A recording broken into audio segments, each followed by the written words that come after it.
ini, tidak disebutkan apakah cair, apakah membuat sendiri gitu. Jadi saudara yang mengacu kan bingung juga ya. Ya, pesan saya itu saja, nanti apakah mau membuat sendiri larutannya ataukah bisa mendapatkan GA3 cair, perlu dilihat kembali apakah memang rasio itu yang memang umumnya dibutuhkan gitu ya. Jangan sampai terlalu pekat atau sebaliknya mungkin terlalu sedikit gitu. Ya, saya rasa itu dari saya, Wahyu. Terima kasih.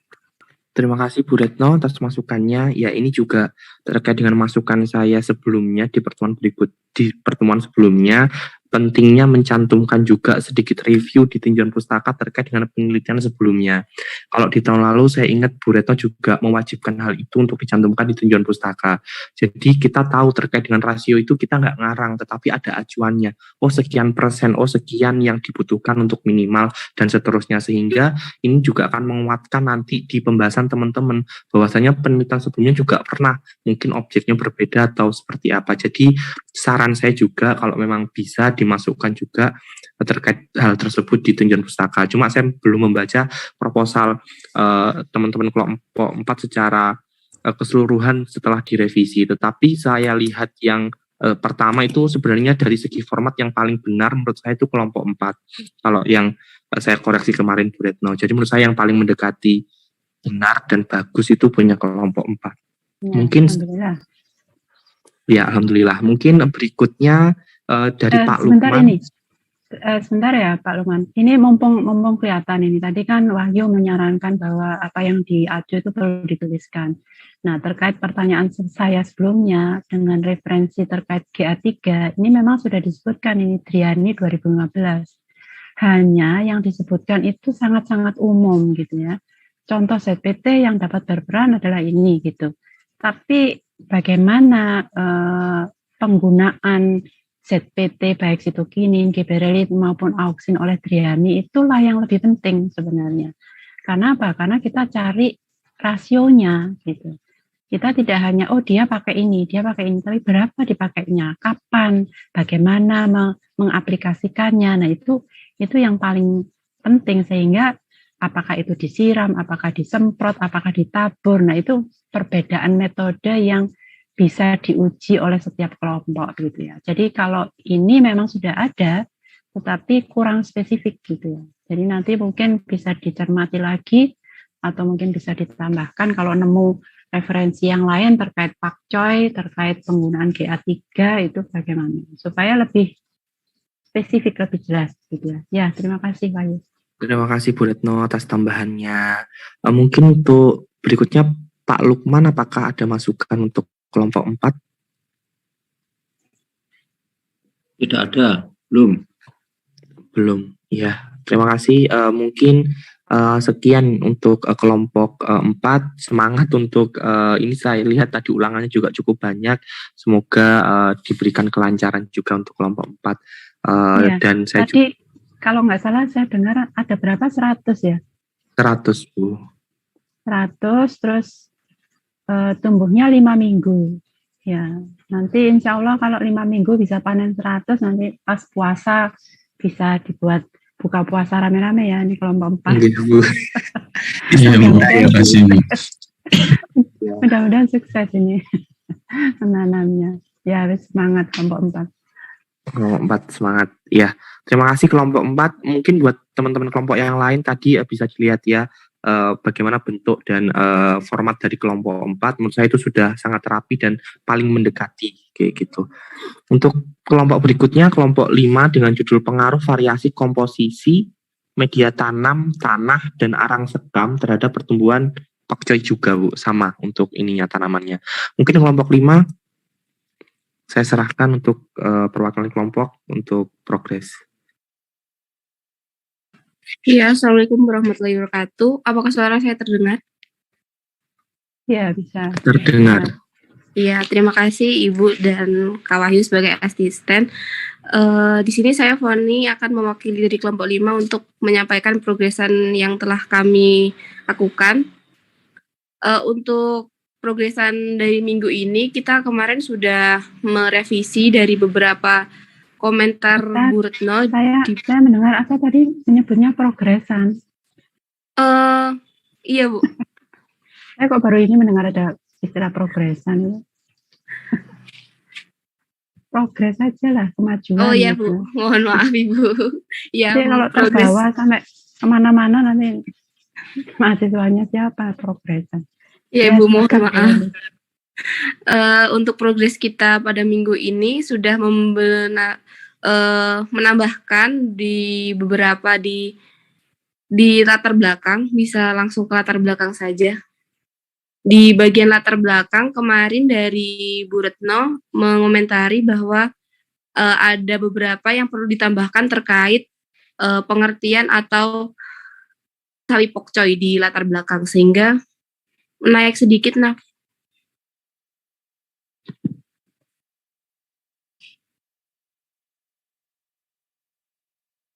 Kok lagi Naf? Sedikit lagi. Ya, sudah, terima kasih. Jadi di bagian latar belakang kemarin belum dimasukkan seperti pengertian dari pakcoy sendiri, sehingga di sini sudah ditambahkan seperti pengertian dari pakcoy. Selanjutnya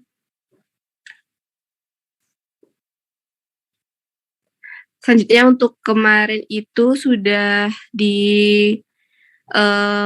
ditambahkan bagaimana tujuan. Kemarin soalnya ada beberapa komentar dari teman-teman terkait penulisan tujuan, jadi sudah kami revisi untuk tujuannya menjadi untuk mengetahui pengaruh variasi komposisi media tanam yang berbeda dalam pertumbuhan dan produktivitas tanaman pakcoy.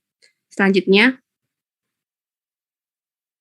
untuk manfaatnya sendiri, kemarin kami juga sempat merevisi, sehingga manfaat kami yang kami bawa untuk penelitian ini, yakni bermanfaat untuk mengetahui komposisi media tanam tanah dan arang sekam yang paling efektif untuk sawi pakcoy. Selain itu, hasil percobaan ini juga diharapkan dapat digunakan sebagai informasi untuk mengetahui komposisi media tanam pakcoy yang tepat untuk meningkatkan produksi sayur pakcoy. Kedepannya komposisi media yang paling efektif akan diproduksi lebih untuk menumbuhkan spesies tanaman hortikultura yang serupa seperti sawi putih, bayam, dan juga kangkung. Baik Ibu, untuk komentarnya, untuk ada beberapa diksi yang kurang tepat nanti akan kami revisi kembali. Selanjutnya untuk bagian tinjauan pustaka kemarin, sepertinya sudah cukup dari komentar Bu Retno, sehingga kami tidak ada tambahan yang signifikan di bagian tinjauan pustaka. Selanjutnya, di bagian metode, kemarin kami sempat merevisi untuk rancangan penelitian. Baik Pak Lukman, terima kasih atas kehadirannya di praktikum pada siang hari ini.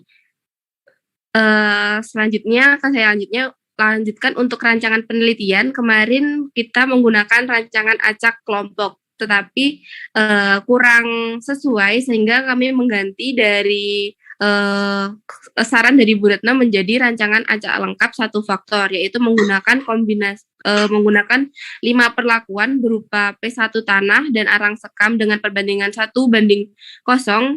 tanah dan arang sekam 1:1, tanah arang sekam 1:2, tanah arang sekam 2:1, dan tanah arang sekam 0:1. Dengan perlakuan pengulangan yang kami tambahkan dari kemarin, yang semula dari 3 menjadi 5 kali pengulangan dengan keseluruhan unit percobaan sebanyak 25 sawi pakcoy, seperti itu. Selanjutnya,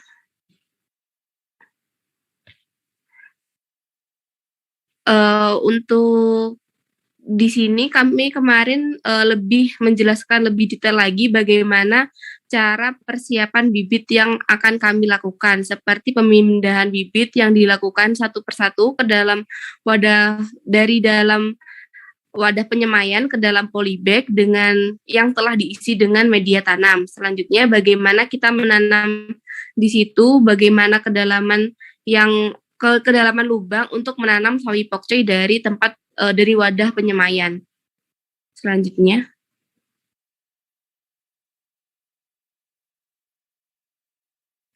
Untuk di bagian pemeliharaan di sini kami menambahkan pemeliharaan dengan menggunakan pupuk berupa NPK, sehingga pemeliharaan yang kita lakukan di sini dengan menggunakan penyiraman dengan air sebanyak 85 ml per polybag selama 1 kali dalam sehari pada waktu sore hari, dan juga menggunakan NPK yang telah dicairkan dengan sebanyak 2 gram NPK yang dilarutkan pada 200 ml air pada setiap sawi pakcoy yang kita tanam. Selanjutnya, untuk melakukan pengendalian OPT atau organisme pengganggu tanaman dilakukan secara manual dengan pengambilan ulat atau hama secara langsung, dan kemudian ulat atau hama tersebut kita bakar supaya tidak ada hama pengganggu selanjutnya, seperti itu. Untuk rumput-rumput yang mungkin tumbuh di media dalam penanaman sawi pakcoy, kita juga akan mencabut rumput tersebut secara manual, seperti itu. Selanjutnya di bagian variabel di sini kemarin kita menggunakan 3 variabel pengamatan berupa jumlah tanaman hidup, tinggi tanaman, dan juga jumlah daun total. Tapi ada saran dari Ibu Retno dengan menambahkan variabel berupa berat segar total tanaman. Nantinya untuk berat segar total tanaman akan diperoleh dari penimbangan setiap tanaman yang telah ditanam pada masing-masing polybag. Setiap pakcoy nanti ditimbang terlebih dahulu dan dihilangkan bagian akarnya, dan berat tersebut sebagai berat segar total per tanaman, seperti itu.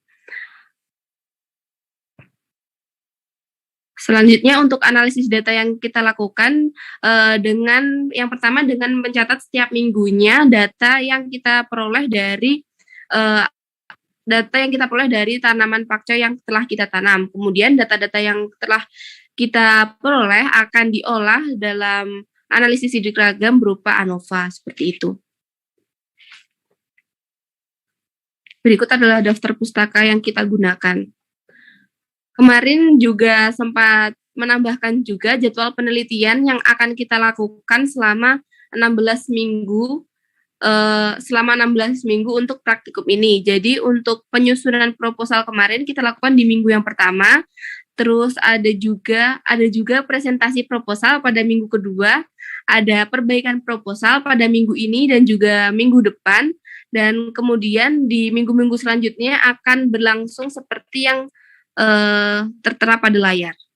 Ada pembelian alat bahan, penanaman pakcoy, pengambilan data, perawatan pakcoy, pengukuran berat segar, dan juga pengelolaan data, penyusunan laporan, serta presentasi akhir yang akan dilakukan pada minggu terakhir, yakni minggu 16 di praktikum BTH ini. Seperti itu, mungkin dari teman-teman Zul ataupun Afika ada yang ingin ditambahkan?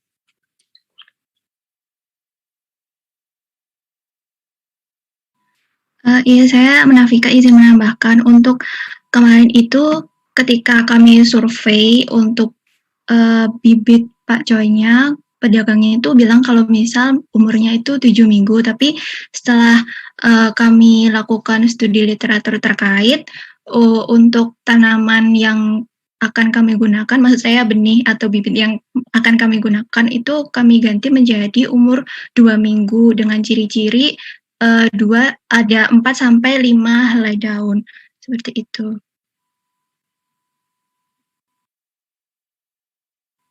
Saya kembalikan. Minggu itu setinggi apa ya? Bibit benih 2 minggu itu. Seberapa tingginya? Kalau yang 2 minggu itu sekitar 4 sampai 5 cm, Ibu. Masih kecil sekali ya. Kalau tadi pedagangnya bilang 7 minggu. 7 hari, mohon maaf, 7 hari maksudnya 1 minggu. Tadi bilang 7 minggu, makanya 7 minggu kan sudah panen. Ya sudah. Ya, silakan dilanjut. Iya Ibu, izin menjawab dari pertanyaan yang diberikan oleh Ibu Retno dan juga Ibu Profesor Laras di chat. Untuk tanaman hidup itu per biji bagaimana maksudnya? Maksud dari kami itu, jadi jumlah tanaman yang hidup itu satu persatuan tanaman seperti itu, Ibu. Yang hidup ada berapa tanaman seperti itu? Maksudnya dalam kurung biji itu loh apa? Kok biji? Mungkin kita salah penyebutan, mungkin itu salah satu tanaman itu kita menyebutnya satu biji tanaman seperti itu, Bu. Mungkin ya nanti karena itu apakah bayangan saya apakah masih mengacu pada biji ketika mengecambahkan gitu kan? Padahal ini kan tidak mengecambahkan kan, langsung membeli benih bibit gitu kan ya. Ya mungkin itu bisa diganti. Ya Ibu, baik, nanti kami akan merevisi ulang terkait satuan dari jumlah tanaman hidupnya. Selanjutnya dari pertanyaan Prof. Laras, apakah tidak diukur lebar dan panjang daun? Untuk di penelitian ini dengan jurnal yang kami acuk, kami juga menemukan jurnal yang setelah melakukan penelitian seperti ini sebelumnya. Jadi untuk parameternya kami menyesuaikan di jurnal tersebut dengan menggunakan beberapa variabel yang telah kami sebutkan di dalam proposal seperti itu, Prof. Ya, menurut saya sarannya Bu Laras itu bisa dilakukan, itu bisa ditambahkan jumlah daun, kemudian panjang lebar, warna juga bisa. Jadi satu objek kan kita bisa mendapatkan banyak data sebenarnya. Kalaupun yang diacu itu pustakanya seperti ini, ya mungkin kita bisa melengkapi, gitu ya, melengkapi dari parameter yang belum diukur di penelitian terdahulu. Jadi Bu Laras juga menyarankan itu bisa ditambahkan dan itu sangat mungkin gitu kan ya, tidak perlu mengulang dan lain sebagainya. Jadi dari daun yang kita hitung jumlahnya berapa, itu bisa diukur panjangnya, lebarnya, gitu ya. Hanya batasan panjang itu dari mana ke mana, lebar itu bagian daun yang mana, begitu ya, yang diukur, sehingga semua itu seragam. Ya, saya kira bisa ditambahkan ini kelompok 5 ya, parameter terkait daun. Ya, daun itu bisa jumlah, bisa panjang, lebar, warna, gitu ya. Baik Ibu. Tinggi tanaman ini akhirnya dari mana? Pangkal batang hingga ujung daun. Ya, ujung daun terpanjang kan ya, karena kan banyak daun mestinya. Ujung daun yang mana yang diukur sebagai tinggi tanaman? Ya, nanti disesuaikan dengan kondisi pertumbuhannya ya. Kalau dia pertumbuhannya seperti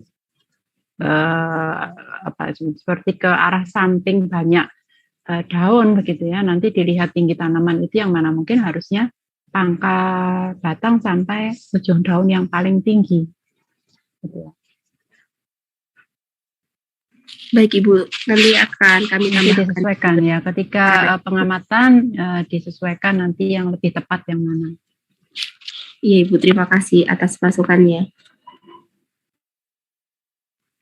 Terima kasih Bu Retno atas masukannya. Mungkin kalau dari saya pribadi sebenarnya sudah dibahas semuanya, tinggal dilengkapi saja apa yang perlu dilengkapi, khususnya di tinjauan pustaka. Mungkin kalau ada yang bisa ditambahkan seperti itu. Karena ini kan fokusnya hanya ke media, jadi apalagi ini kan tanaman yang sepertinya membutuhkan suhu yang lumayan dingin ya, jangan sampai terlalu kepanasan sehingga nanti tidak tumbuh. Mungkin itu saja. Apakah ada tambahan lagi dari Bu Retno? Ya, coba lihat yang metode yang terakhir tadi ya, yang bawahnya daun-daun tadi. Jumlahkan berat segar total. Sudah hilangkan bagian akar ya. Ya baik. Ya sudah cukup. Terima kasih. Baik, terima kasih. Mungkin sudah cukup untuk kelompok 5, Bu. Ya. Terima kasih yang sudah presentasi ya, kelompok 5, yang sudah memaparkan progresnya. Mungkin lanjut untuk kelompok ke-6. Ya, ini kelompok yang dipegang oleh Winnie yang berjudul Pengaruh Media Tanam dan Pemberian Air Kelapa terhadap Pertumbuhan Tanaman Cabai Merah Besar. Mungkin untuk kelompok 6 bisa share screen juga. Saya persilakan. Ini Winnie-nya hadir ya? Winnie itu yang mana ya? Ya, Hadir di Assalamualaikum warahmatullahi wabarakatuh. Saya Firly dari kelompok 6. Sebagai perwakilan izin memaparkan progres dari proposal small project. Untuk saat ini kami masih pada tahap revisi, yaitu untuk bab 1 dan bab 2-nya sudah selesai, dan untuk bab 3-nya masih dalam tahap revisi.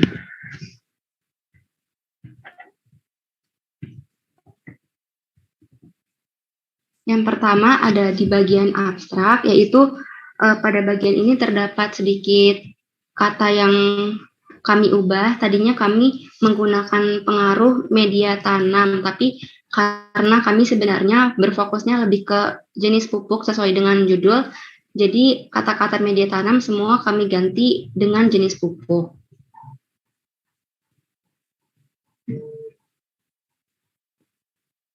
Selanjutnya pada bagian bab 1 yaitu pendahuluan, di latar belakang sudah sesuai, tidak terlalu banyak revisi, dan revisinya terdapat pada rumusan masalah, yaitu sama seperti sebelumnya, hanya pada bagian penggunaan kalimat, yaitu media tanam kami ganti menggunakan jenis pupuk. Berikutnya pada bagian tinjauan pustaka. Pada bagian tinjauan pustaka kami merevisi pada bagian manfaat pupuk organik, yaitu kami membuat subbab yang terpisah terkait manfaat pupuk kandang dan juga manfaat dari pupuk kompos.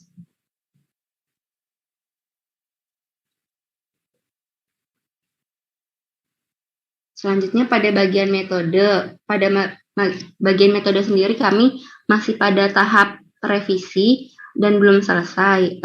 Di sini kami sudah merevisi, yaitu merombak subbab. Di sini banyak beberapa subbab yang kami tambahkan. Yang pertama ada subbab terkait persiapan media tanam dan air kelapa. Kemudian ada subbab mengenai perkecambahan biji dan transplanting. Nah, pada subbab ini kami menambahkan informasi terkait perkecambahan, yaitu setelah dilakukan seleksi biji dengan cara direndam menggunakan air hangat selama 5 menit, kami melakukan perkecambahan pada nampan yang berisi media tanam berupa tanah. Setelah 10 hari, bibit cabai akan dilakukan transplanting ke polybag yang berukuran 25 x 25 cm. Pada saat transplanting ini akan dipilih tanaman dengan tinggi yang seragam, di mana pada masing-masing polybag akan ditanam 1 bibit cabai merah besar.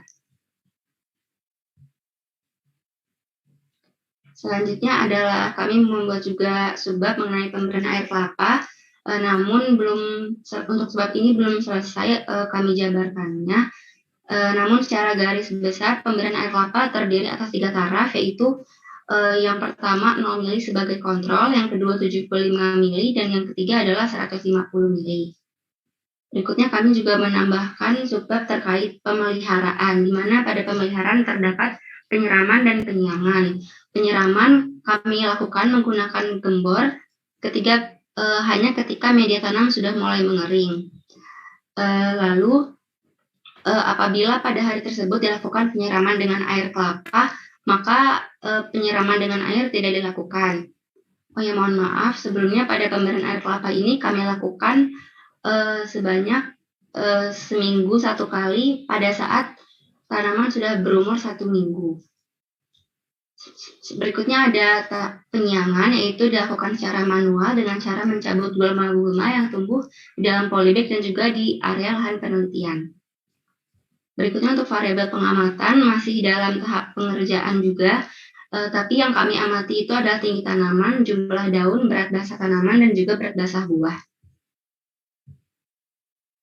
Berikutnya untuk revisi pada rancangan penelitian sendiri, kami menambahkan perlakuan, karena pada minggu kemarin itu pupuk yang kami gunakan hanya ada 2 jenis, yaitu kombinasi tanah dan pupuk kompos dan juga kombinasi tanah dan pupuk kandang.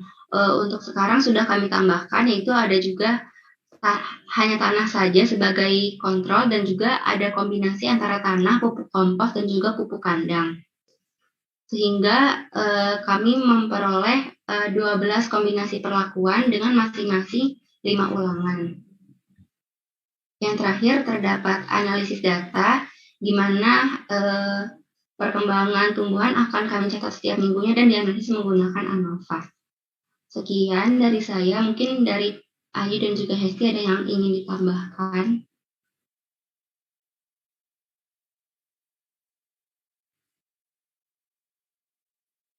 Nah, sepertinya tidak ada. Terima kasih. Saya kembalikan ke Kak Wahyu.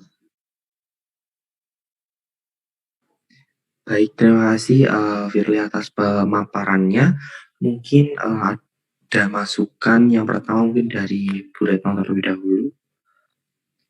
Ya, minta tolong ditunjukkan tinjauan pustaka yang air kelapa ya.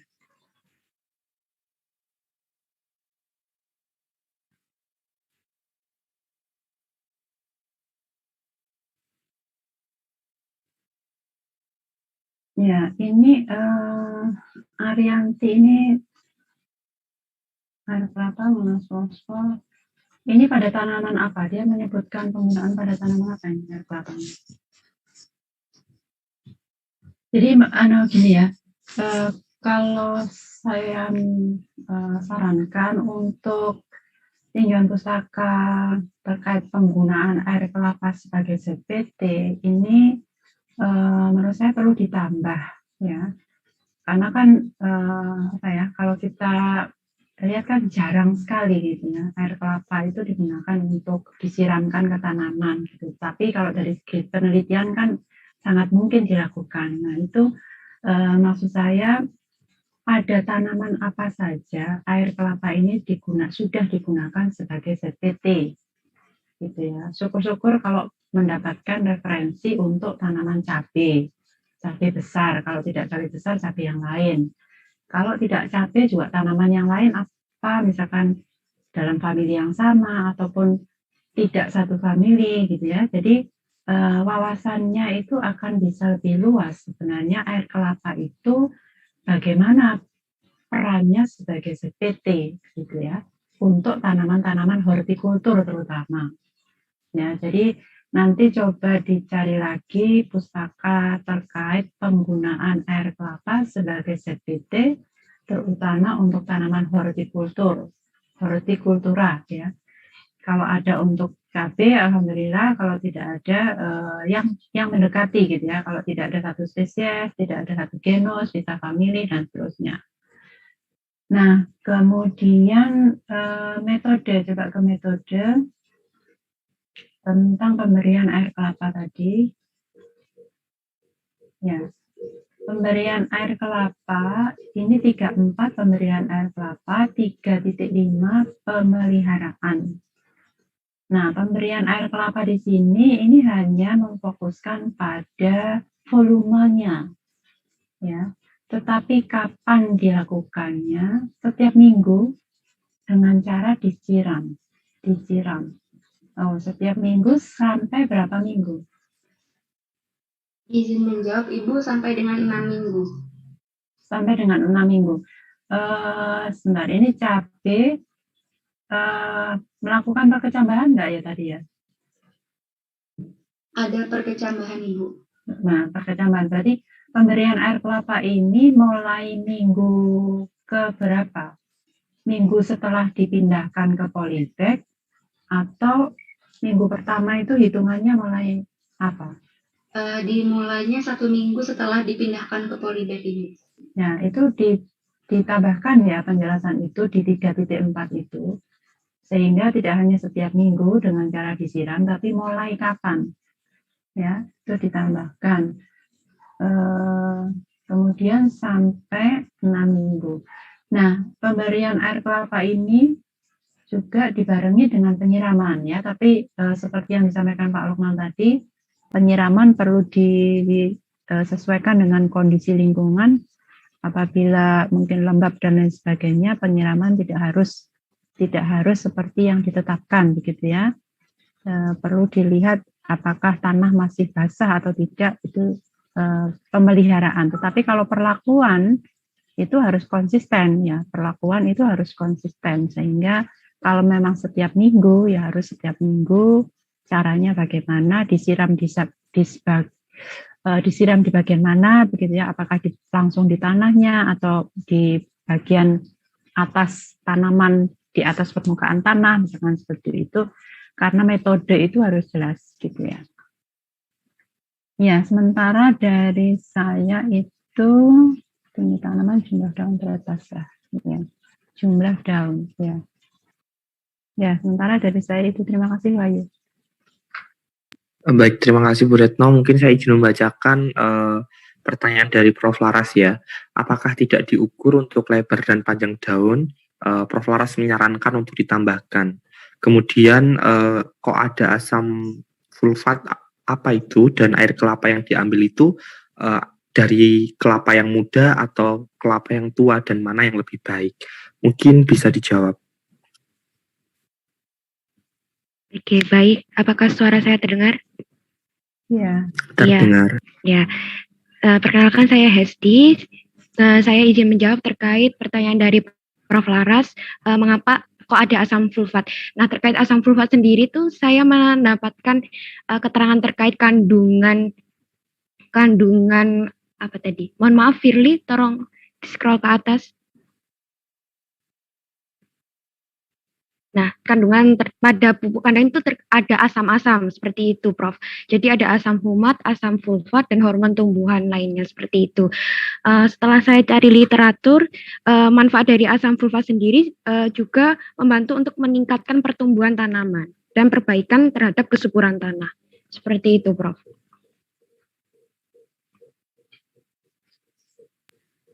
Ya, mungkin untuk pertanyaan selanjutnya bisa dijawab juga. Air kelapa yang digunakan dari kelapa yang tua atau yang muda? Iya, saya izin menjawab untuk terkait air kelapa. Dari saya sendiri yang mencari literatur terkait air kelapa, belum menemukan literatur mana kandungan yang paling efektif untuk membantu pertumbuhan dari tanaman seperti itu. Jadi mungkin nanti untuk saran kedepannya ini juga saya tambahkan pada bagian tinjauan pustaka mengenai air kelapa mana yang lebih efektif untuk digunakan sebagai penunjang dari pertumbuhan tanaman.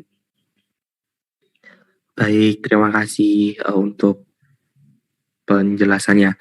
Kata Prof. Laras, air kelapa supaya dicari yang seragam.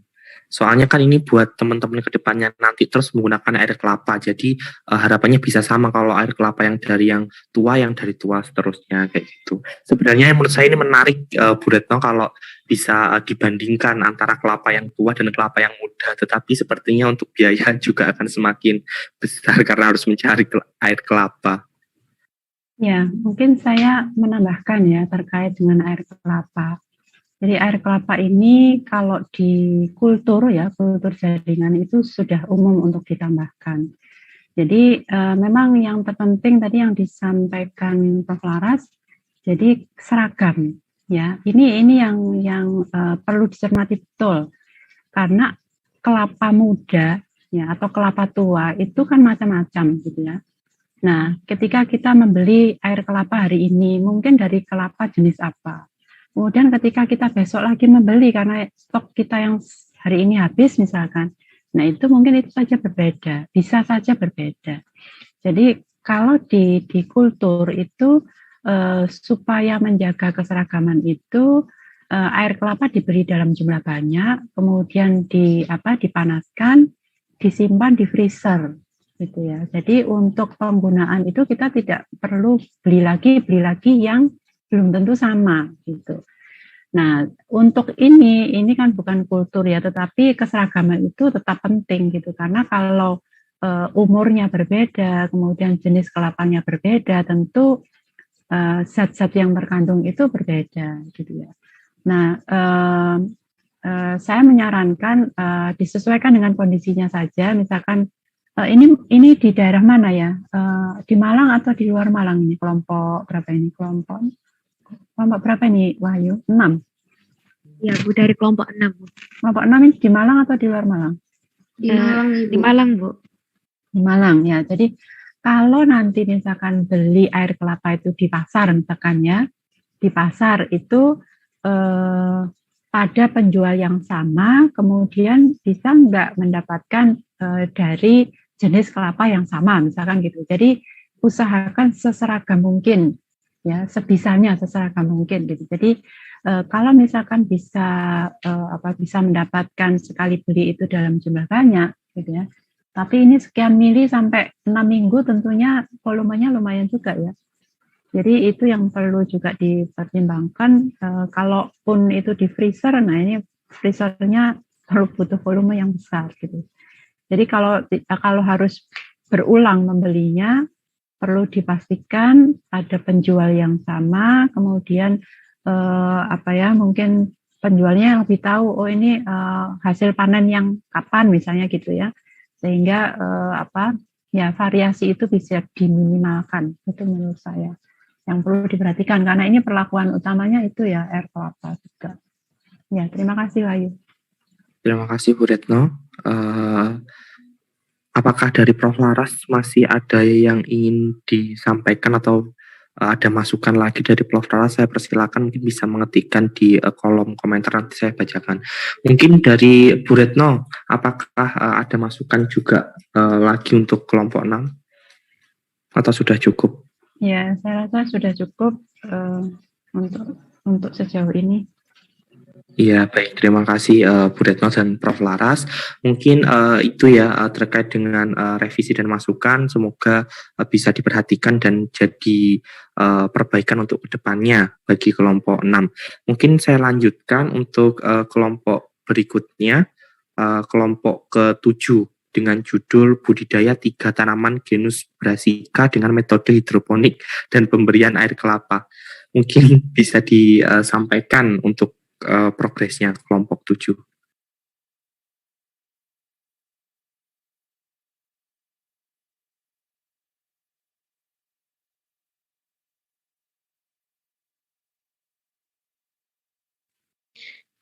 Baik, saya Salsabila Naja izin menyampaikan progres dari proposal kami, yaitu yang pertama adalah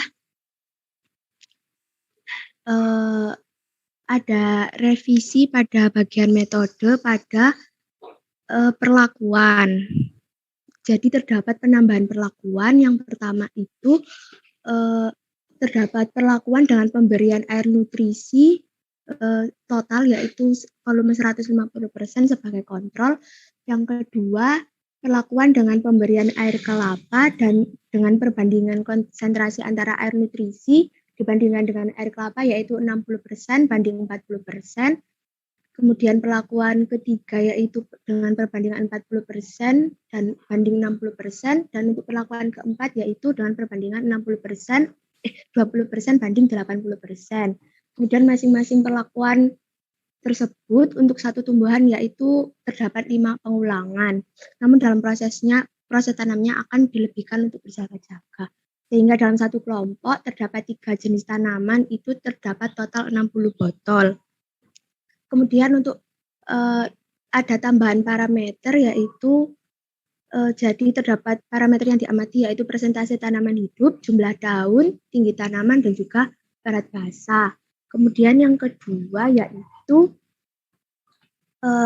progres kami yaitu telah membeli alat dan bahan untuk melakukan hidroponik. Yang pertama yaitu mengumpulkan botol bekas. Yang kedua yaitu telah membeli bibit sawi putih, sawi kaisim, dan sawi pakcoy, netpot, kain flanel, rock wool, TDS meter, dan nutrisi AB mix.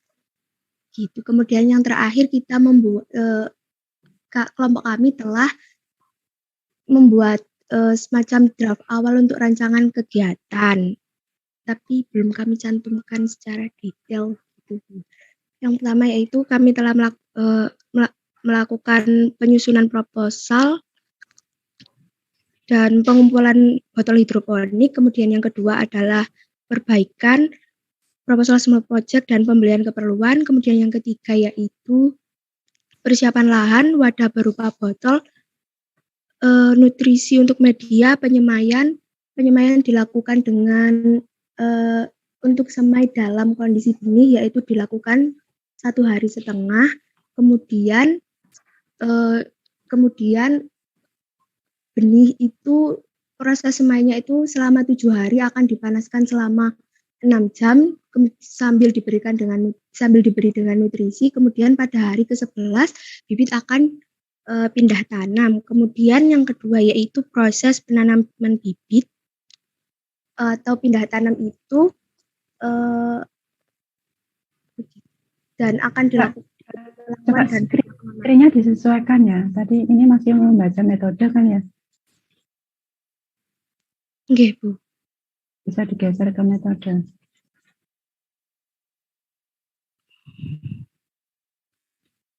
Untuk yang saya sampaikan barusan belum kami tambahkan, Bu, dalam proposalnya. Ya, karena menjelaskan metode tapi di situ jadwal saya agak bingung gimana mengikutinya. Ya, baik, silakan. Mohon maaf. Kemudian yang terakhir itu ada proses pindah tanam dan juga pengamatan dan juga diberi dengan perlakuan air kelapa sebelumnya. Untuk pengamatannya itu dilakukan setiap 7 hari sekali, jadi terdapat hari ke-7, hari ke-14, dan hari ke-21. Kemudian insya Allah untuk hari ke-25 itu panen, begitu. Sekian progres dari kelompok 7. Terima kasih. Baik, terima kasih. Mungkin Bu Retno ada masukan, Bu? Coba judul ya. Saya kurang begitu ingat tadi judulnya apa. Budidaya tanaman genus Brassica, tiga tanaman genus Brassica dengan metode dan pemberian air kelapa. Metode hidroponik dan pemberian air kelapa.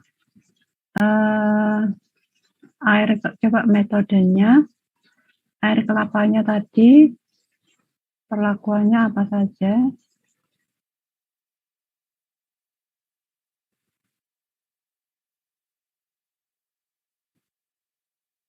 Air nutrisi itu apa maksudnya?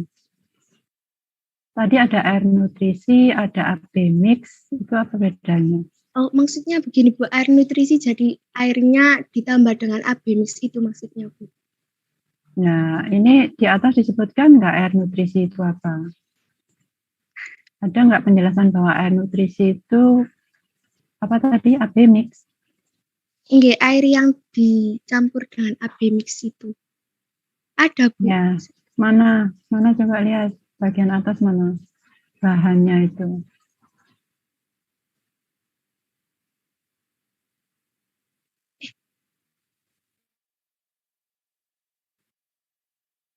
Bibit di mana?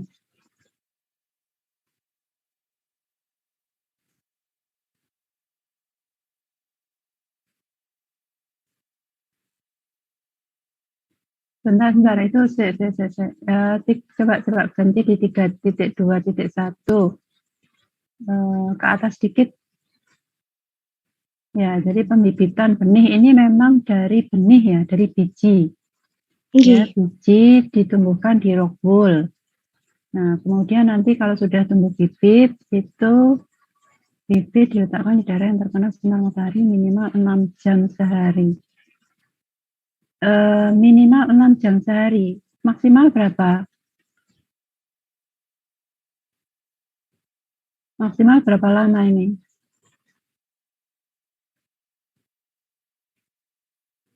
Ya, ini harus diperjelas ya, minimal 6 jam sehari itu misalkan mulai jam berapa sampai jam berapa. Ya, karena tanaman ini makhluk hidup yang dia sangat sensitif, apalagi masih umur perkecambahan ya, pembibitan. Nah, ini kalau misalkan 6 jam mulai jam 12 siang gitu, itu kan apakah efektif gitu ya. Jadi intensitas cahaya pada saat kapan yang sebaiknya diberikan sehingga pertumbuhan bibit ini menjadi baik ya. Jadi ini diperhatikan. Nah, ketika sudah tumbuh sampai memiliki daun berjumlah 4, dipindahkan ke instalasi hidroponik. Kemudian berikutnya 3.2 apa? Pemindahan bibit tanaman, bibit ke media tanam. Ke media tanam ini kan berarti ke instalasi hidroponik tadi ya? Nggih, Bu. Ya. Persiapan instalasi hidroponiknya sudah ada belum penjelasannya? Oh, Apa termasuk di sini? termasuk di sini, Bu. Instalasi hidroponiknya berupa apa? Botol bekas. Ada nggak di sini di 3.2.2 ini? Ini kan langsung memindahkan ini sepertinya. Tetapi instalasinya sendiri itu menurut saya perlu dijelaskan dulu gitu. Jadi sebelum dipindah disiapkan dulu instalasi hidroponiknya ya, mungkin 3.2.2 itu persiapan instalasi hidroponik, kemudian 3.2.3 baru pemindahan bibit ke instalasi hidroponik. Itu ya. Nggih. Supaya terlihat ini pakai botol volume apa, volume berapa gitu ya. Kadang kan hidroponik itu ada yang botolnya diberdirikan, ada yang ditidurkan gitu ya, horizontal, kemudian dipotong, itu macam-macam teknik gitu ya. Nah, ini menggunakan teknik yang mana gitu. Nah, kemudian kalau sudah dipindah, kemudian sebentar, wadah sebagai tempat. Nah, ini wadah. Wadah ini yang mestinya dikeataskan ya. Wadahnya sebenarnya dipotong menjadi 2 bagian botol. Nah, ini persiapan instalasi hidroponiknya itu adalah persiapan ini. Proses pindah tanam. Ya, ini agak loncat-loncat ini urutannya nanti diperbaiki ya. Kemudian pengamatan. Yang saya tadi tanyakan, nah air nutrisi itu loh. Air nutrisi kok di pengamatan ya. Pengamatan itu terakhir biasanya. Penambahan media itu kan perlakuan. Jadi jangan dicampur antara pengamatan dan penambahan media air nutrisi menurut saya. Karena media air nutrisinya ini kan perlakuan toh. Dengan air kelapa juga, ya kan? Nah, ketika sudah menceritakan perlakuannya apa saja, kapan, berapa frekuensinya, kemudian baru menceritakan pengamatan, parameter yang diamati apa saja, kapan dilakukan pengamatan gitu ya. Ini pengamatannya dulu padahal perlakuannya diceritakan lebih awal gitu. Ya, jadi urutannya coba diperbaiki lagi nanti. Kemudian ke bawah, lanjutkan, sudah selesai. Parameter yang diamati meliputi persentase tanaman hidup ya. Parameter diamati ini kapan saja diamatinya? Apakah setiap minggu, selama sekian minggu, setiap minggu? Nggih, setiap minggu, setiap 7 hari.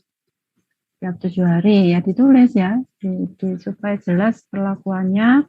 Nanti kalau di proposal itu jelas, ketika membuat laporan, datanya itu akan jelas. Jadi data misalkan minggu pertama, minggu kedua, minggu ketiga, bagaimana jumlah daun, bagaimana tinggi tanaman, bagaimana berat jasa, itu akan jelas gitu. Nah, kalau tidak jelas ini kapan pengamatannya, itu nanti membuat sumbu X-nya itu menjadi lupa ini harusnya apa, seminggu sekali atau 3 hari sekali atau 2 minggu sekali begitu ya. Ini perlu diperjelas.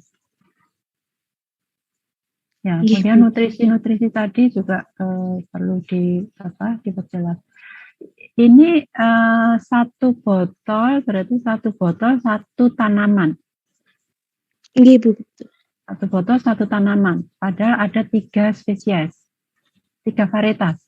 Nggih, 3 spesies. 3 spesies ya, 3 spesies. Ulangannya berapa? 3 spesies, perlakuannya berapa? Perlakuannya 4, pengulangannya 5. 3 kali 4 kali 5 berarti? Nggih. Ya atau enggak? Ya atau bukan? 3 kali 4 kali 5, 12, 60. 60 tanaman berarti, 60 botol. Nggih, Bu, 60 botol. Ya. Ini sepertinya tempatnya berjauhan ya? Iya, Bu, di Pasuruan Kota sama Pandaan. Ini mau sendiri-sendiri atau gimana nih nanti teknisnya? Dibagi begitu, Bu. Baginya berdasarkan apa? Perlakuannya, jadi untuk yang di Pasuruan itu kontrol sama salah satu volume air itu, Bu.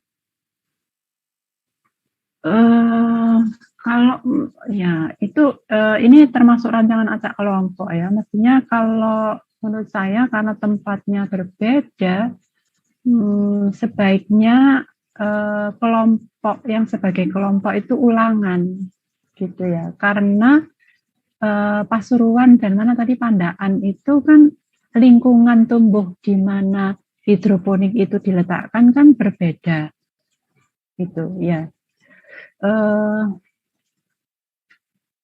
Berbeda sebentar. Kalau itunya hanya tadi rencananya apa yang dipisahkan perlakuannya? Nggih, Bu. Jadi 2 anak itu beda perlakuan gitu, Bu, maksudnya. Ini ada 1, 2, 3, 4. Berarti masing-masing 2. Masing-masing perlakuan. Nggih.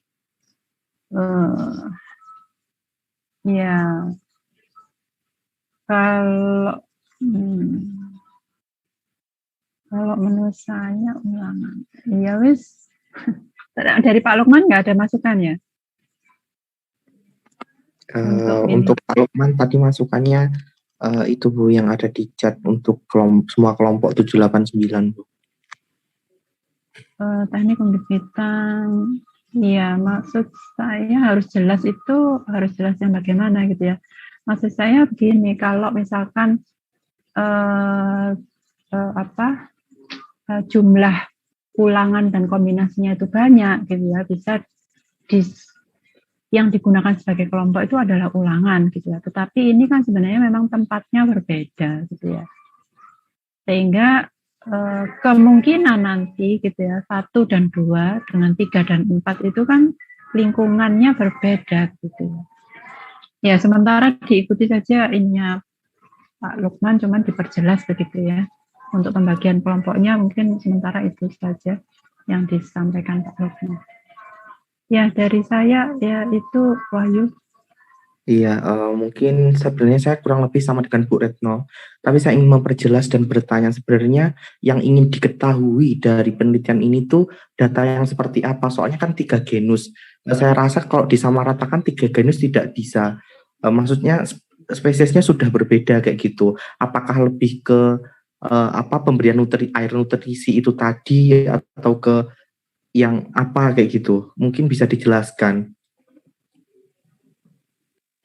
Pengaruh dari penambahan air kelapa, pengaruh pemberian air kelapa sebagai ZPT itu terhadap 3 genus tadi begitu, Kak? Jadi ada masing-masing konsentrasinya seperti itu ya dari air nutrisi yang sudah diberikan gitu ya? Nggih. Oke, mungkin pertanyaan terakhir saya, ukuran botolnya itu berapa sentimeter? Ukurannya itu yang besar yang 1,5 liter nih itu, Kak. Tapi nanti airnya itu 500 mililiter gitu, Kak.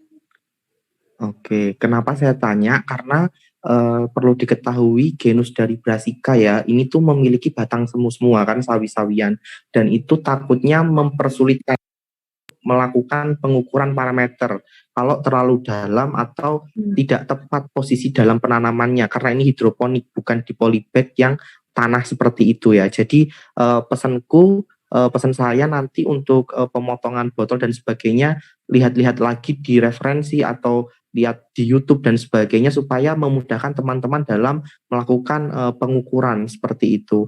Karena genus dari Brassica ini memiliki batang semu. Jadi kalau ukur tinggi tanaman ke dalam yang dalam botol itu juga harus diperhatikan nantinya, seperti itu. Ya, mungkin itu saja kalau dari saya, Ya, Bu. mungkin menambahkan pertanyaannya Wahyu ya. Tanaman ketika diletakkan di dalam botol itu posisinya di apa ya? Disangga dengan apa? Maaf nih, azan ini tempat saya. Secara vertikal, Bu, menggunakan net pot gitu. Oh, pakai net pot. Ya. Iya. Berarti perlu kedalamannya tadi yang pesannya Wahyu tadi perlu dipertimbangkan ya, supaya tumbuhnya tanaman itu tidak terhalang oleh tingginya botol gitu ya, dan juga ketika perlu melakukan pengamatan itu tidak menjadikan kendala tersendiri gitu ya, karena misalkan terlalu dalam meletakkannya sehingga karena ini kan vertikal ya, bukan botol yang horizontal. Kalau botol horizontal itu kita bisa bayangkan seperti hidroponik menggunakan paralon itu kan gampang. Tapi kalau botolnya vertikal berarti kan mulut botol itu kecil gitu ya, sehingga nanti bisa dipertimbangkan lagi bagaimana memposisikannya supaya pengamatannya tidak terkendala oleh posisi tanaman. Ya, baik, saya rasa itu. Terima kasih. Baik, terima kasih Bu Retno. Apakah dari Winnie ada yang ingin disampaikan selaku asisten yang mendampingi? Ya, untuk sementara belum ada. Mungkin nanti kalau misal mengerjakan lagi bisa konsul ke saya. Terima kasih. Iya, terima kasih kembali. Mungkin dilanjutkan untuk kelompok 8 ya. Mungkin sedikit saya percepat, pengaruh pemberian air kelapa terhadap pertumbuhan famili Solanaceae dengan metode hidroponik sama terkait hidroponik. Silakan mungkin untuk kelompok 8. Baik Kak, saya Denti Pristika izin menjelaskan progres kelompok 8. Jadi kami... Mohon maaf suaranya.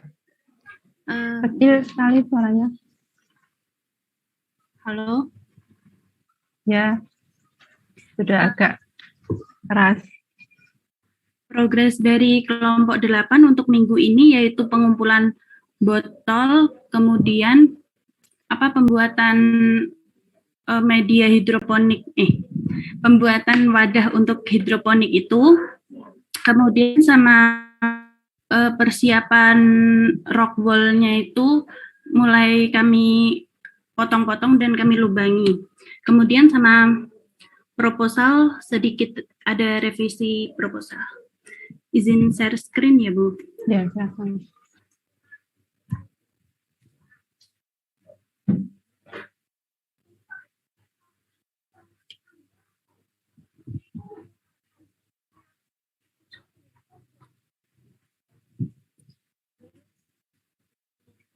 Jadi kami merevisi judulnya karena perbedaan jarak yang cukup jauh, kami tambahkan pada Kota Trenggalek dan Pontianak.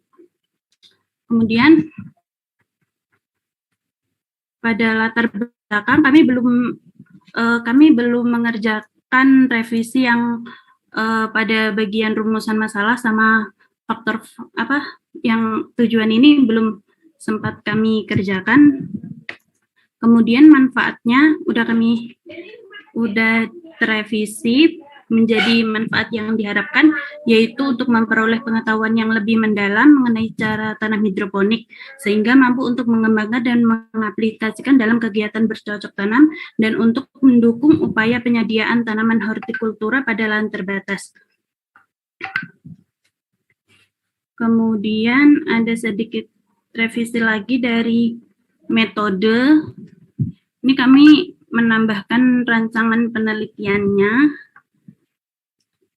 Yang prosedur penelitiannya belum sempat kami kerjakan.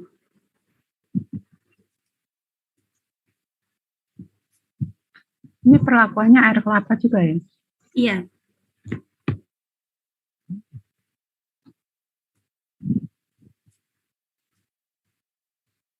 Ini 90 tanaman ini berarti masing-masing anak 90 tanaman? Masing-masing anak 45, Bu. 90 tanaman itu untuk total keseluruhannya. tiga jenis, tiga spesies tadi ya? Iya. 3 spesies itu ada 90 tanaman. Kalau dibagi 2, berarti gimana nih? 1,5-an? Itu Bu, untuk tanamannya kan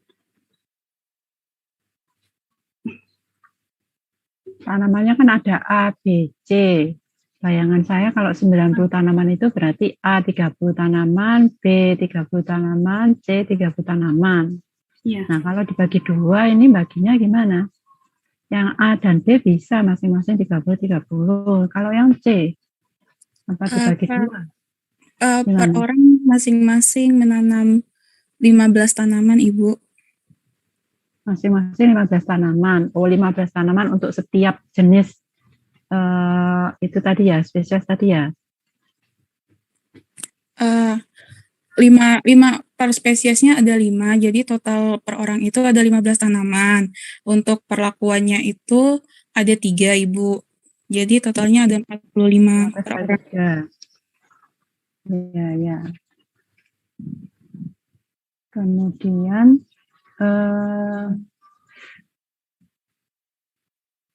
ini perlakuan hidroponiknya sama dengan kelompok sebelumnya tadi. Pakai apa? Pakai botol bekas, Bu. Pakai botol bekas, kemudian memposisikan tanamannya vertikal. Memakai sumbu. Pakai sumbu. Vertikal menggunakan sumbu dari kain flanel, Ibu. Sumbu itu kan untuk mengalirkan air nutrisinya. Bagaimana dengan posisi tanamannya?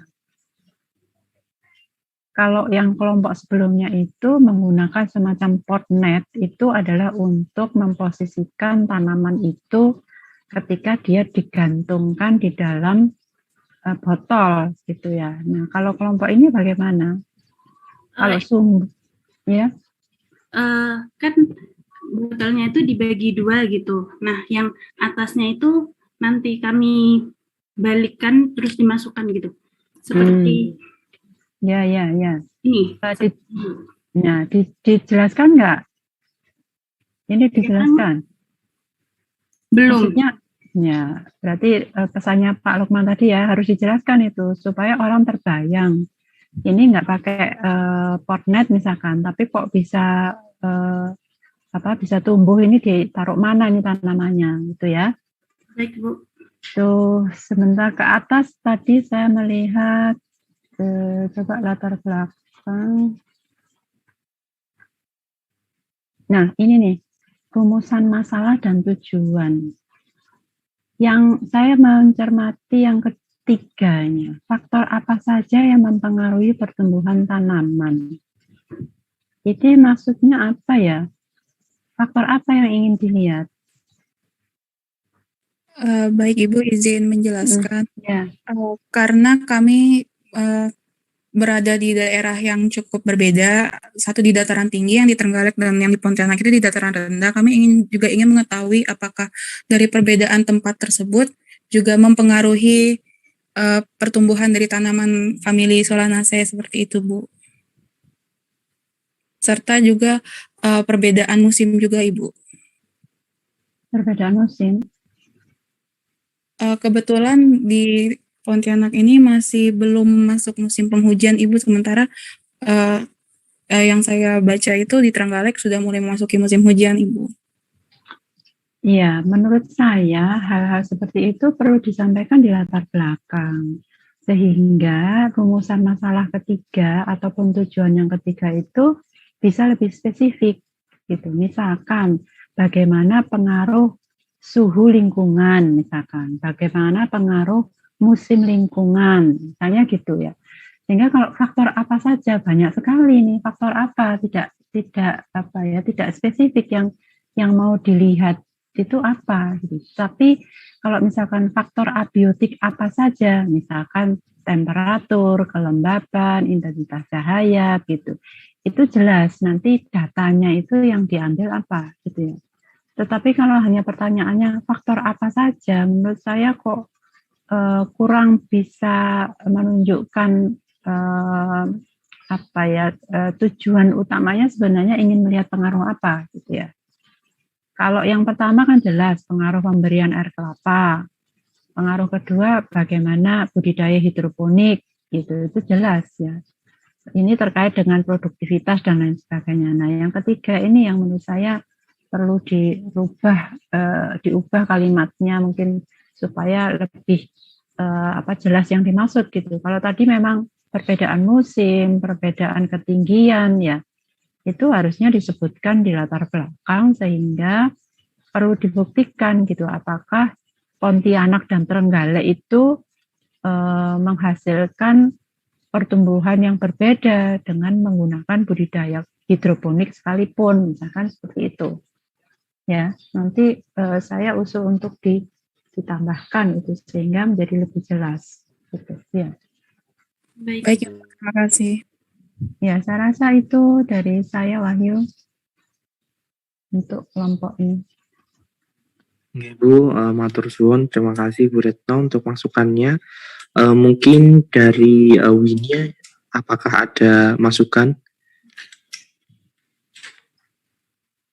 Ya, kalau dari saya belum ada. Oke, mungkin dari saya sudah cukup juga terkait dengan proposalnya. Semangat buat progres nanti. Langsung saja Bu untuk kelompok yang terakhir, kelompok 9, dengan judul pengaruh air kelapa terhadap pertumbuhan 3 varietas tanaman bayam dengan sistem hidroponik. Saya persilakan.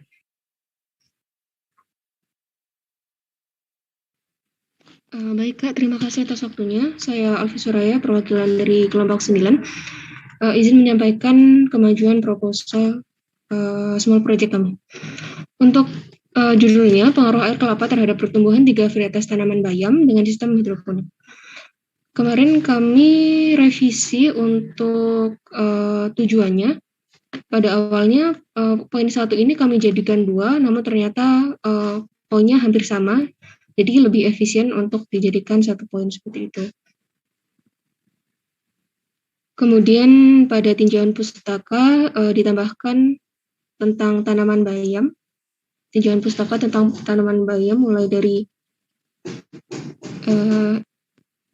ciri-cirinya, klasifikasinya, ciri-cirinya, dan juga gambar dari tanaman bayam yang akan kami gunakan, yaitu tanaman bayam hijau, merah, dan juga bayam batik.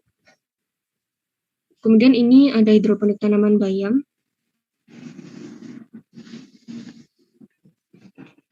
Dan juga air kelapa sebagai zat pengatur tumbuh. Kemudian untuk metode kami melakukan revisi pada rancangan penelitian penelitian ini menggunakan rancangan acak lengkap dengan faktor penelitian 2 faktor, yaitu faktor 1 bayam dan untuk faktor kedua yaitu konsentrasi air kelapa. Untuk faktor yang pertama, varietas bayam terdiri atas 3 macam bayam, yaitu bayam hijau, bayam merah, dan juga bayam batik.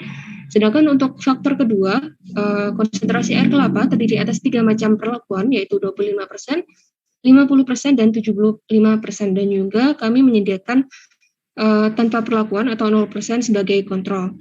Pada setiap tempat, pengulangan setiap jenis untuk setiap perlakuan ada 5 tanaman. Kami melaksanakan kegiatan ini pada 3 tempat yang berbeda, yaitu pada Kota Surabaya, Kota Malang, dan juga Kabupaten Blitar. Pada setiap tempat pengulangan setiap jenis untuk setiap perlakuan adalah 5 tanaman, sehingga jumlah tanaman seluruhnya adalah 135 tanaman, tidak termasuk kontrol. Kalau termasuk kontrol berarti per lokasi ada 60, mungkin sekitar 180 tanaman bersama kontrol, masuk kontrol. Untuk persiapannya, pembelian benih dilakukan secara daring pada toko yang sama namun belum kami tetapkan.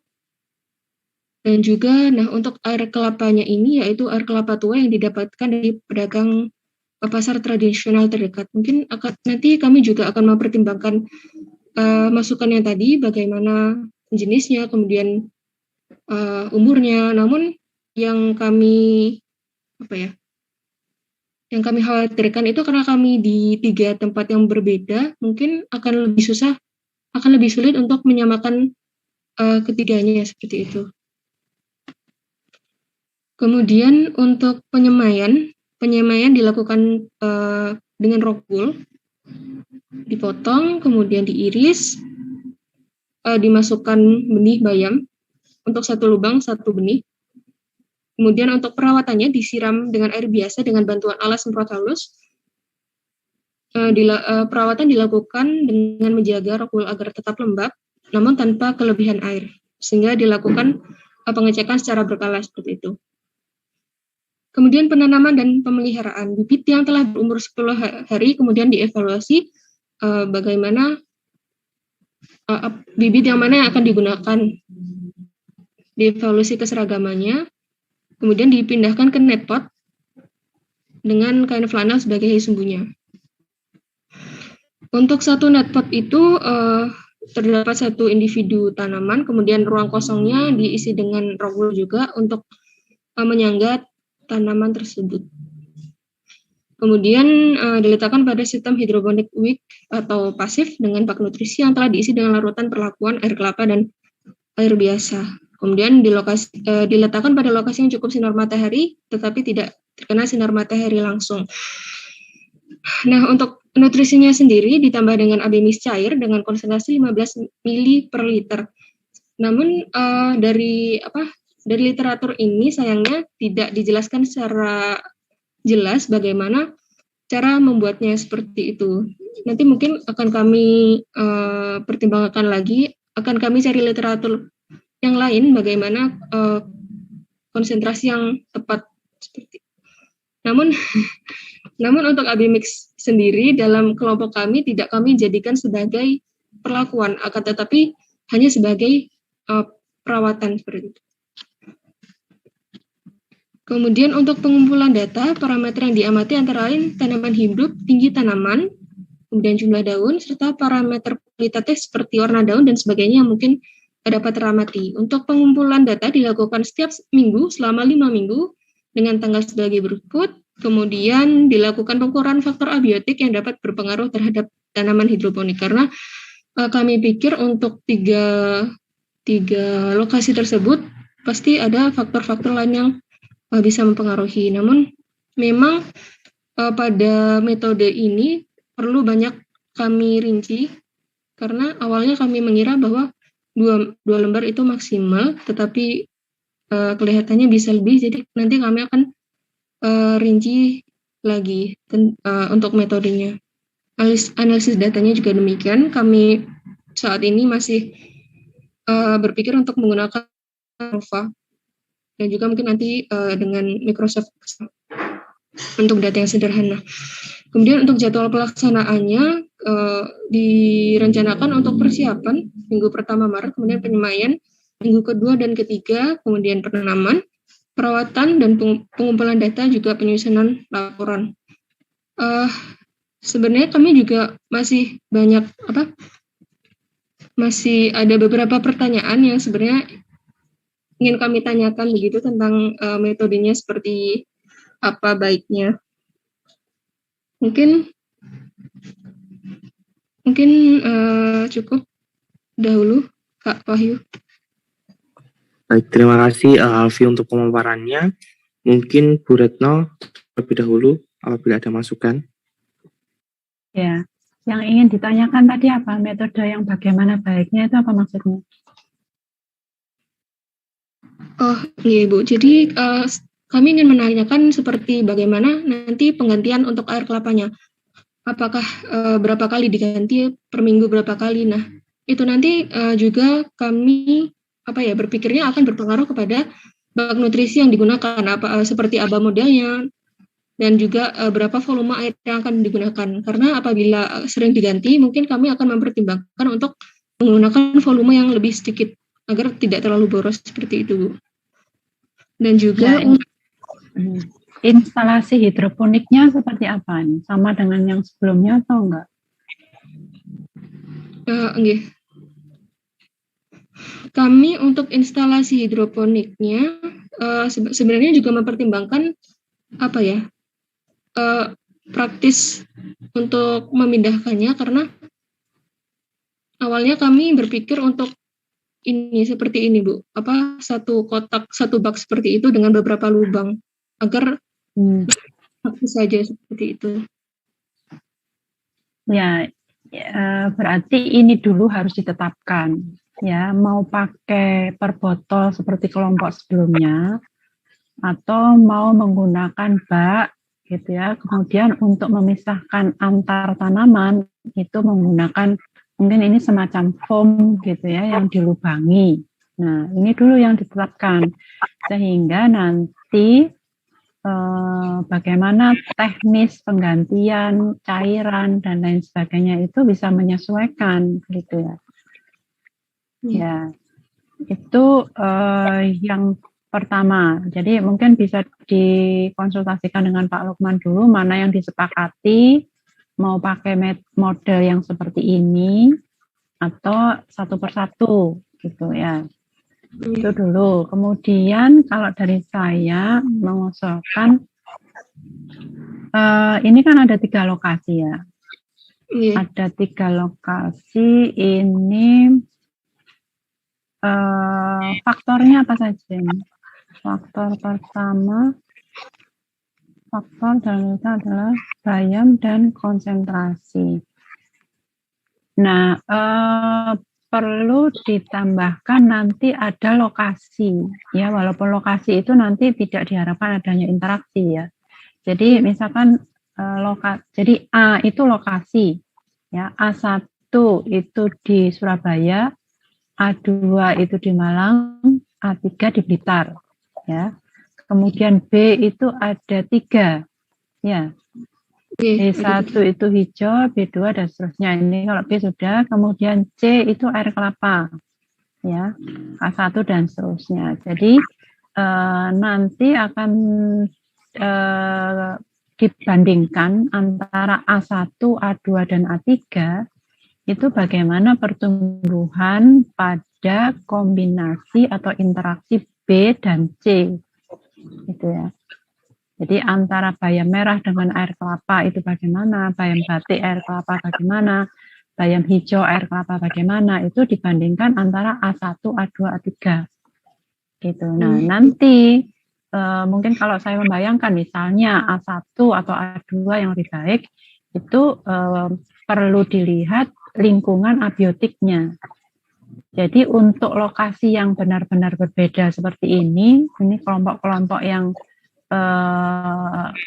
tinggalnya sangat berjauhan, itu faktor abiotik, data suhu, intensitas cahaya itu menurut saya sangat penting, gitu. Sehingga apakah memang faktor-faktor ini nanti akan berpengaruh juga begitu ya, seperti yang tadi saya sampaikan pada pertumbuhan tanaman dengan sistem hidroponik ini gitu.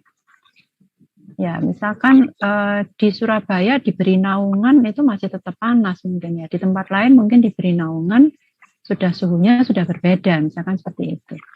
Jadi saya mengusulkan untuk pengambilan data, ini data abiotiknya perlu ditambahkan ya untuk 3 kota yang berbeda. Ya, paling tidak temperatur, intensitas cahaya itu, kalau intensitas cahaya itu kalau nggak ada alatnya susah ya mungkin ya. Temperatur saja lah paling, temperatur sama ketinggian lah. Ya, kalau intensitas cahaya kita nggak, luxmeternya nggak punya.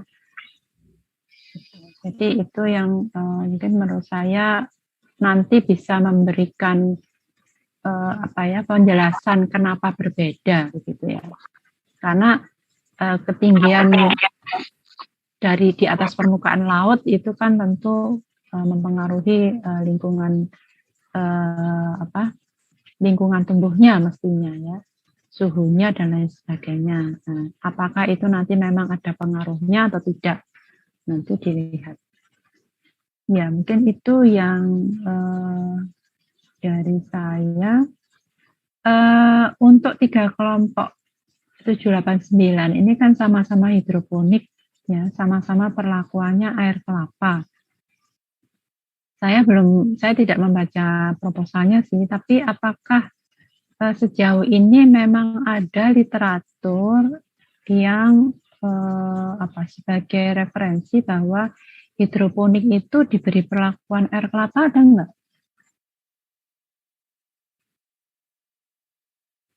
Untuk 3 kelompok ini, kelompok 789. Mendapatkan referensi hidroponik dengan perlakuan air kelapa? Sudah pernah mendapatkan? Izin menjawab, Ibu. Ya. Saya Ananda dari kelompok 7 sudah mendapatkan referensi terkait pemberian air kelapa pada pertumbuhan sawi, Ibu. Hidroponik? Iya. Ya, itu penting ya. Mohon mungkin untuk kelompok yang lain juga ditambahkan. Karena apa? Karena sistem hidroponik itu kan berbeda dengan pertumbuhan di media padat, media tanah. Ya, hidroponiknya pun jenisnya macam-macam gitu ya. Sehingga pertanyaan Alfi tadi berapa kali saya harus mengganti dan lain sebagainya itu mempengaruhi begitu maksud saya. Sehingga kalau saudara sudah mendapatkan referensi terkait hidroponik kemudian perlakuan air kelapa, bagaimana sih dia memberikan perlakuan itu, bagaimana memeliharanya, bagaimana mengganti medianya begitu ya. Sehingga mungkin dengan tanaman yang berbeda itu metode yang sama bisa dilakukan gitu. Ya, jadi saya mengusulkan kalau untuk kelompok lain yang belum menambahkan referensi tentang budidaya hidroponik dengan air kelapa gitu, mungkin bisa ditambahkan ya, sehingga bisa dibandingkan gitu. Kalaupun tanamannya sama, mungkin pasti ada yang berbeda, apalagi yang tanaman yang berbeda begitu ya. Sehingga kebaruannya itu masih ada, tidak sama persis dengan peneliti terdahulu begitu. Ya, alhamdulillah kalau sudah ada referensi itu ya. Jadi mungkin teknik yang tadi ditanyakan Alfi tadi bisa dicermati lagi bagaimana sistem budidaya hidroponiknya gitu ya. Ya, saya rasa itu Wahyu dari saya. Baik, terima kasih banyak Bu Retno. Mungkin dari Winnie. Apakah ada maksudnya? Iya, mungkin bisa lihat bagian metode untuk yang pengumpulan data kalau nggak salah lagi. Di situ kan ditulis kalau pengumpulan data dilakukan selama 5 minggu, yaitu pada tanggal 27 Maret dan seterusnya. Mungkin bisa diganti menjadi pengukuran parameternya dimulai dari berapa hari setelah tanam. Jadi lebih jelas. Soalnya kadang kan kalau kita nanam ada kendala apa jadinya nggak bisa pas pada tanggal yang ditulis gitu. Mungkin itu saja. Terima kasih. Ya, terima kasih. Ini pertanyaannya sarannya Winnie ini bagus juga. Karena gini, kalau kita menyebutkan tanggal ya, itu tidak menggambarkan bagaimana kondisi tanaman kita. Ya, 27 Maret itu mau umur seminggu, mau umur sehari itu kita nggak tahu. Tetapi kalau menyebutkannya itu adalah minggu kesekian, gitu ya, umur kesekian itu sangat terkait erat dengan objek tanaman kita, gitu ya. Tetapi kalau tanggal itu kurang mewakili menurut saya. Ya. Jadi untuk semua saja, kalau ada waktu-waktu yang itu menunjukkan tanggal itu sebaiknya diubah terkait dengan kondisi tanamannya. Gitu ya. Apakah itu umur 7 hari ataukah umur seminggu dan lain sebagainya, itu lebih menggambarkan kondisi tanaman. Karena kalau Maret, 27 Maret itu kita ingat apa tentang tanaman ya? Ingat tanggalnya saja, tetapi tanamannya kurang bisa dibayangkan dari tanggal itu. Tapi kalau umur, hari setelah tanam, misalkan minggu setelah tanam, itu berbeda maknanya. Ya, itu yang tambahan dari saya. Terima kasih. Terima kasih Bu Retno. Mungkin dari saya juga sudah cukup untuk kelompok 9. Mungkin bisa diakhiri untuk stop share screen dari kelompok 9. Semangat buat menanamnya seperti itu. Saya rasa agenda pada hari ini sudah cukup Bu Retno karena sudah ke 9 kelompok sudah memaparkan progresnya. Mungkin Bu Retno ada yang ingin disampaikan sebelum saya tutup? Ya, alhamdulillah kita hari ini sudah melakukan monitoring gitu ya, menyampaikan progresnya gitu ya. Harap segera pesan saya fokus pada proposalnya, harap segera finalkan gitu. Kemudian yang kedua, jangan lupa mengisi presensi di link itu presensi praktikum ya. Presensi praktikum ini nanti juga harus diserahkan ke jurusan, jadi tolong asisten juga memonitor untuk presensi praktikum ya. Baik, itu saja dari saya. Kalau misalkan untuk kelompok masing-masing kan sudah ada pendampingnya ya, baik asisten maupun dosen gitu. Jadi mohon lebih intensif untuk berkomunikasi terkait dengan revisi proposal ini, sehingga tidak pada saat-saat kritis mendekati deadline baru diserahkan gitu ya, karena kegiatan asisten maupun dosen itu kadang-kadang kalau pas tiba-tiba mendapat bahan bacaan banyak sekaligus itu menjadi tidak fokus gitu ya. Jadi semakin cepat diselesaikan, semakin cepat dikonsultasikan, dikomunikasikan akan insya Allah akan lebih baik. Ya, saya rasa itu saya kembalikan ke Wahyu tadi yang membuka. Baik, terima kasih Bu Retno. Juga terima kasih mungkin yang buat Prof. Laras dan Prof. Lukman yang sudah meninggalkan kita terlebih dahulu. Mungkin cukup sekian untuk agenda monitoring ya praktikum PTH pada siang sampai sore hari ini. Semangat buat teman-teman. Kalau mungkin dirasa nanti di tengah ada kendala atau ada yang ingin dikonsultasikan, langsung saja menghubungi asisten via grup WA yang sudah asisten buat seperti itu. Karena tadi tidak diawali dengan doa, mungkin kita lupa, kita tutup dengan doa. Berdoa menurut agama dan kepercayaan masing-masing, doa dipersilahkan.